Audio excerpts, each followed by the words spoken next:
Saudi அரேபியாவின் Jeddah நகரில் இருந்து 420 பயணிகளுடன் சவுதி ஏர்லைன்ஸ் விமானம் இந்தோனேஷியாவின் ஜெகர்தா நகருக்கு புறப்பட்டது.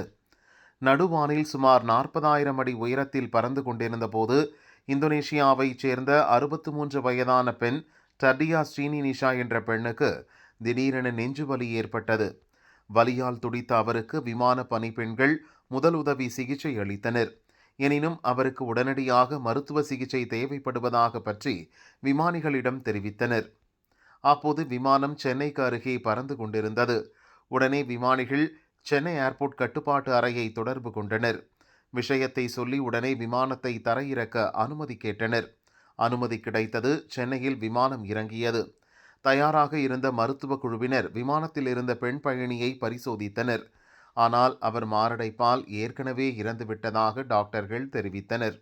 அதை கேட்டு பெண்ணின் 2 மகன்களும் விமானத்துக்குள்ளேயே கதறி எழுதது சோகத்தை ஏற்படுத்தியது. பெண்ணின் சடலம் கீழே இறக்கப்பட்டது. 2 மகன்களும் இறங்கிக் கொண்டனர். அதன்பின் சவுதி விமானம் கிளம்பி சென்றது. பெண்ணின் சடலம் பிரேத பரிசோதனைக்காக தாம்பரம் மாவட்ட அரசு மருத்துவமனைக்கு அனுப்பப்பட்டது.